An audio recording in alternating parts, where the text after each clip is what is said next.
Neste episódio, Portugal.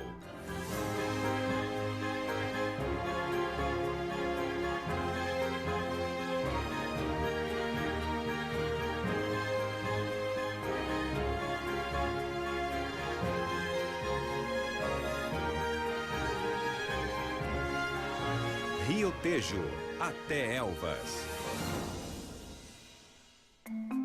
Nossa viagem começa na faixa litorânea portuguesa e no estuário do Rio Tejo. Depois seguiremos pela costa da Caparica, a praia mais extensa da Europa. Seguindo pela costa ao sul, veremos o estuário do Rio Sado, famoso pela diversidade na vida selvagem. Avançando para o interior, pelos povoados com casas brancas e bosques de sobreiros da região de Alentejo, iremos até Évora e o Templo Romano. Veremos os castelos antigos de Arraiolos e Évora Monte. E iremos até as pedreiras de mármore em Vila Viçosa. Por último, iremos sobrevoar a fronteira com a Espanha, concluindo essa viagem na cidade fortificada de Elvas, com seus fortes históricos em formato de estrela.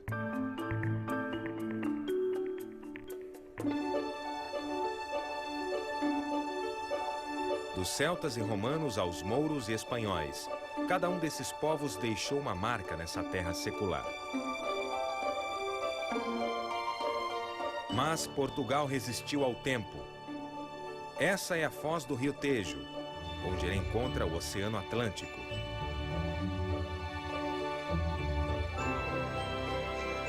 O Rio Tejo é o mais extenso da Península Ibérica, com 1.038 quilômetros. Nascendo na Espanha e banhando Portugal, ele deságua nesse ponto do oceano, onde criou um vasto ambiente marinho conhecido como estuário do Rio Tejo.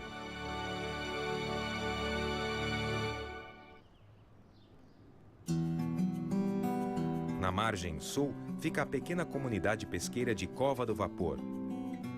Desde os anos de 1940, os habitantes sofrem com a erosão marinha e o aumento no nível do mar e já precisaram se mudar inúmeras vezes. Com isso, surgiram casas de madeira encantadoras, construídas ao redor de um labirinto de ruas estreitas e sinuosas.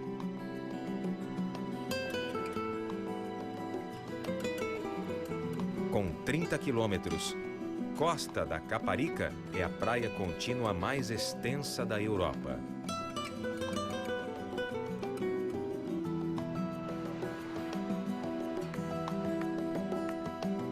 O termo capa rica vem de uma lenda local sobre a generosidade extrema de uma mulher idosa. Ela teria costurado moedas de ouro em uma capa e as deixado como herança para que a cidade pudesse construir uma igreja. Assim como sua vizinha, Costa da Caparica também sofreu com a erosão marinha progressiva. Por isso, as autoridades implementaram políticas novas na tentativa de desacelerar a perda do contorno litorâneo, protegendo o ecossistema vulnerável. Nesses últimos anos, o passeio de helicóptero tornou-se cada vez mais popular entre os turistas que querem contemplar do alto a beleza espetacular de Portugal. Este Hughes 500 é um dos 90 helicópteros civis registrados atualmente no país.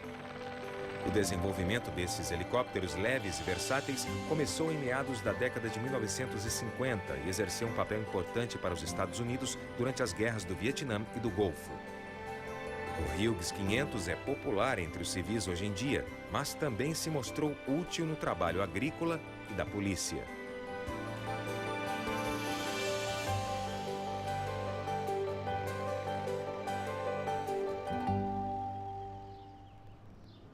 Sobre as colinas irregulares do Parque Natural da Arrábida, podemos ver a Península de Troia. Durante milhares de anos, os sedimentos depositados pelo Rio Sado se misturaram com a areia lançada pelo Oceano Atlântico, formando essa ponta de terra. Essa, que já foi uma ilha ocupada pelos romanos e denominada Acalá, é rica em tesouros arqueológicos. As escavações começaram nos anos de 1850 e revelaram Setóbriga, uma cidade do século I. Embora a pesca seja a principal atividade econômica há séculos, as águas ao redor atraem um número cada vez maior de velejadores devido ao crescimento do turismo. Mas apesar da popularidade, Troia conseguiu encontrar um equilíbrio moderno e delicado entre lazer turístico e beleza natural. Do outro lado do estuário fica Setúbal, a quarta maior cidade e terceiro maior porto de Portugal. Era uma comunidade pesqueira no passado que prosperou no setor de sardinha em conserva. Atualmente é uma verdadeira estação de férias. No entanto, a cidade ainda tem uma ligação visível com o passado, como o Castelo de São Filipe do século XVI, construído para proteger a armada de um ataque inglês. Desde 2002, Setúbal é listada como uma das 30 baías mais bonitas do mundo.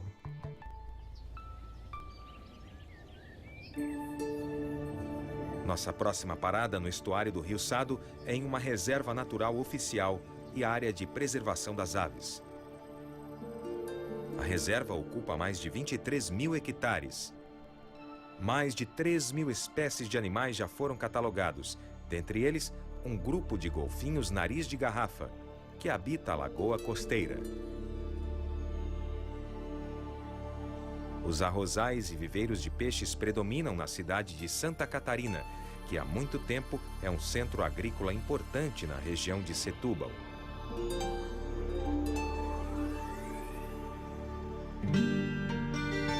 Nossa viagem nos leva agora à pequena comunidade de Cabrela, aninhada no interior da região de Alentejo. Cidadezinhas como esta, com casas brancas, estão espalhadas por todo o interior português. A tinta à base de cal age como repelente de inseto e desinfetante. Também cria uma vedação que preserva as pedras e as protege das intempéries. A tinta produz um suave brilho na superfície quando a luz reflete os cristais de calcita presentes na cal. Esse brilho aumenta a beleza das cidades e povoados portugueses com construções tradicionalmente brancas.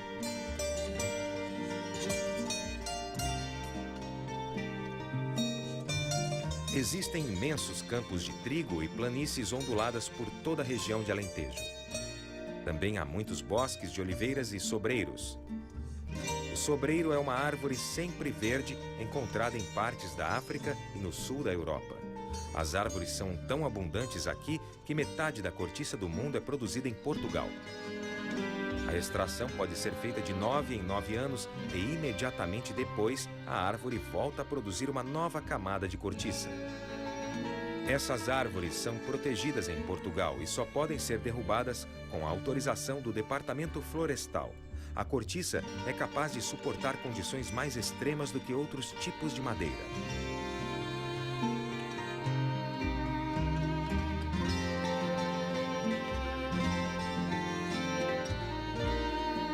Durante o século XIV, os exploradores portugueses a usavam como material para a construção naval devido à sua flutuabilidade e durabilidade. No entanto, Robert Hooke, um cientista inglês do século XVII, é quem leva o crédito por ter sido o primeiro a usar a cortiça para vedar garrafas de vinho.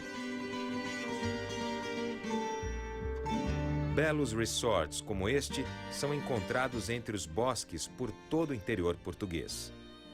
Esses destinos são cada vez mais procurados por turistas que querem fugir da correria da vida urbana.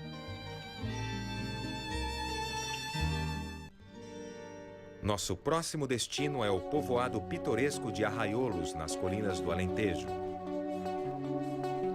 A população é de pouco mais de 3 mil habitantes e aqui as tradições continuam vivas.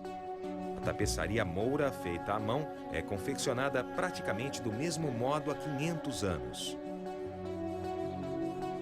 Na colina, de frente para a cidade, fica o Castelo de Arraiolos, do século XIII.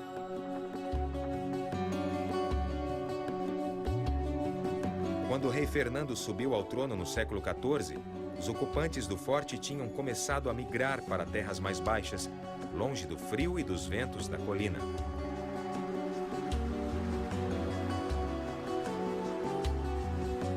Apesar de conceder uma série de privilégios, ele não conseguiu convencer o povo a ficar.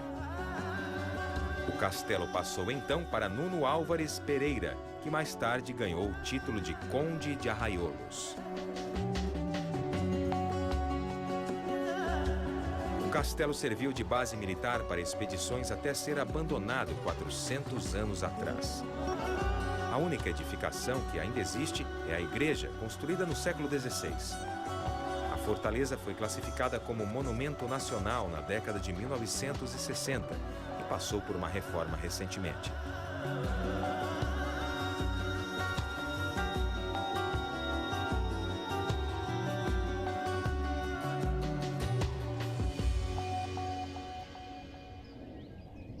Vamos agora para a antiga cidade de Évora, declarada Patrimônio Mundial pela Unesco.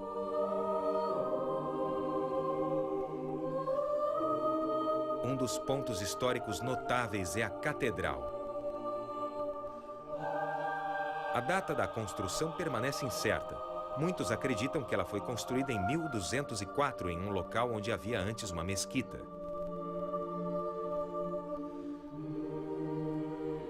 Apesar de ter sido amplamente reformada e ampliada ao longo de sua existência, ainda é um dos mais belos exemplares da arquitetura gótica no sul de Portugal.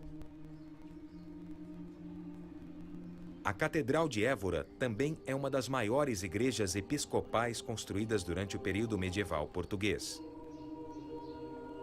As muralhas e torres imponentes retratam a resistência e o tamanho da igreja fortaleza. A catedral e seu antigo vizinho, o Templo Romano, representam dois períodos históricos distintos. Também conhecido como o Templo de Diana, ele foi construído 1000 anos antes de seu sósia moderno. Foi utilizado como local de execução durante a Inquisição. Foi também um matadouro até 1870.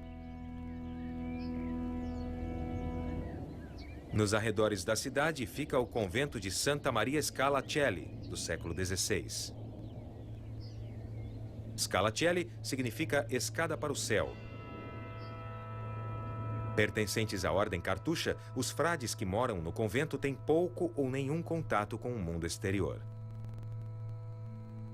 Eles praticam a fé com base na solidão e no silêncio.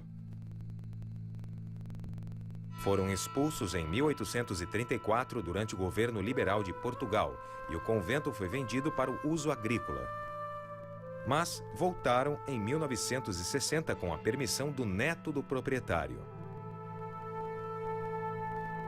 Hoje, 14 frades vivem no mosteiro.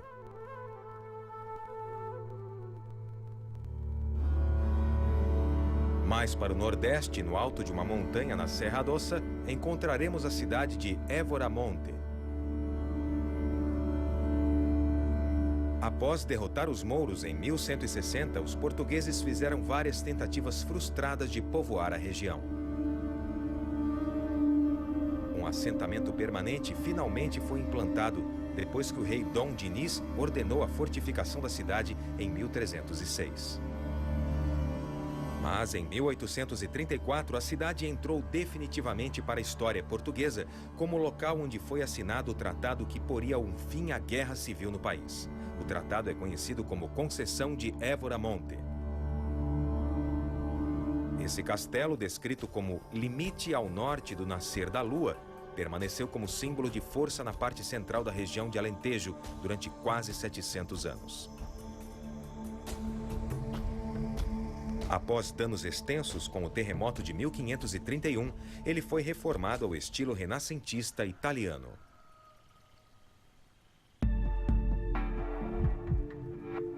Continuamos nossa viagem até as pedreiras que ficam perto de Vila Viçosa. O mármore rosa Portugal, extraído daqui, é encontrado na arquitetura urbana das cidades ao redor e em lugares mais distantes. A pedra é extraída da Anticlimal de Estremoz, uma formação geológica em formato elíptico com 40 quilômetros de extensão. A Pedreira começou a ser criada há 500 milhões de anos, quando sedimentos e organismos da água rasa combinaram-se, formando uma camada espessa de pedra calcária. A lava vulcânica escorreu por cima, gerando pressão e calor suficientes para transformar a pedra no belo mármore que vemos hoje.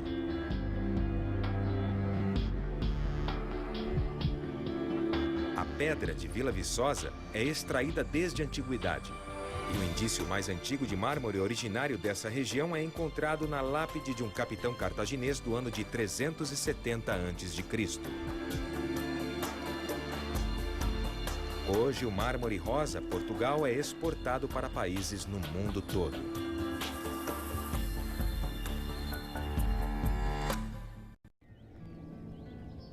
Situada em uma das regiões mais exuberantes de Portugal e rodeada de pomares de frutas cítricas, encontramos a cidade encantadora de Vila Viçosa. O nome significa Vale Fértil. A cidade ganhou esse nome depois que os mouros foram expulsos em 1226. Com 160 pedreiras nas proximidades, os casarões, igrejas e ruas decoradas com mármore rosa são uma característica típica da região. O nome Bragança é sinônimo da aristocracia portuguesa. Jaime, o quarto duque e filho de Fernando II, ordenou a construção do Palácio Ducal em 1501. Ele se recusou a morar no castelo primitivo habitado anteriormente pela família Bragança por estar ligado à execução de seu pai. Jaime, cuja estátua enfeita a entrada, era geralmente considerado melancólico. Mais tarde, ele matou a esposa porque desconfiou que ela tivesse um amante.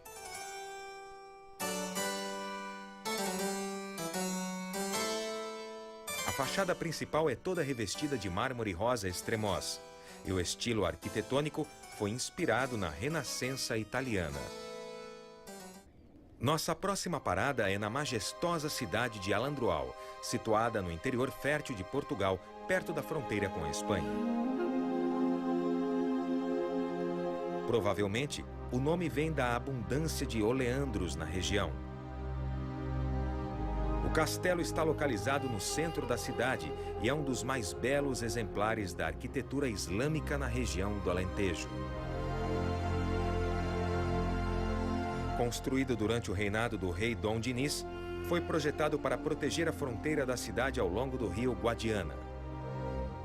Com mais de 1000 quilômetros de orla costeira, o reservatório de Alqueva é o maior lago artificial da Europa. A barragem de Alqueva, construída no rio Guadiana, fornece energia hidrelétrica e irrigação para a agricultura na região do Alentejo, a área mais quente e seca de Portugal. Declarada Patrimônio Mundial pela Unesco, a cidade fortificada de Elvas contém o melhor exemplar remanescente de fortificação holandesa e o maior sistema de fosso seco do mundo. Era um ponto de travessia de fronteira crucial na rota entre Madrid e Lisboa, tornando o local vulnerável a ataques. A fortificação começou em 1640 e foi projetada por jesuítas holandeses que aplicaram a teoria geométrica à topografia irregular do local. Elvas está construída em 3 cidades amuralhadas sucessivas e cada fase reflete a evolução do sistema holandês de fortificação. Um aqueduto engenhoso foi desenvolvido para levar água até a cidade. Hoje, considerado um feito da engenharia portuguesa medieval, a construção começou em 1537 e levou mais de 80 anos para que a água finalmente fluísse pelos canais.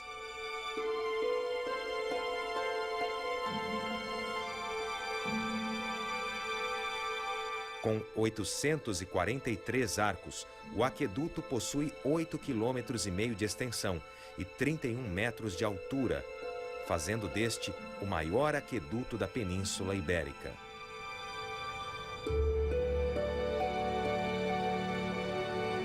Possuía importância estratégica, já que a cidade conseguia suportar um cerco prolongado durante a guerra. Pouco mais de 1 quilômetro ao norte fica o nosso destino final nessa viagem, o Forte de Nossa Senhora da Graça, sobre essa colina impressionante. É considerado uma obra-prima da arquitetura militar do século XVIII e se mostrou crucial para a vitória decisiva durante as guerras peninsulares. Um dos castigos para os prisioneiros militares capturados era carregar água por 1 quilômetro até o topo da colina íngreme. Durante séculos, o Forte de Nossa Senhora da Graça, o de Santa Luzia e a cidade amuralhada de Elvas formaram uma linha impressionante de defesa contra ataques.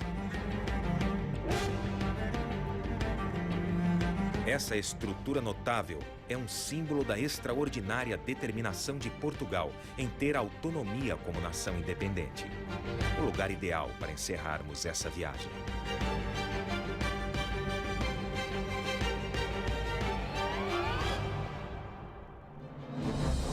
Versão brasileira, DPN Santos.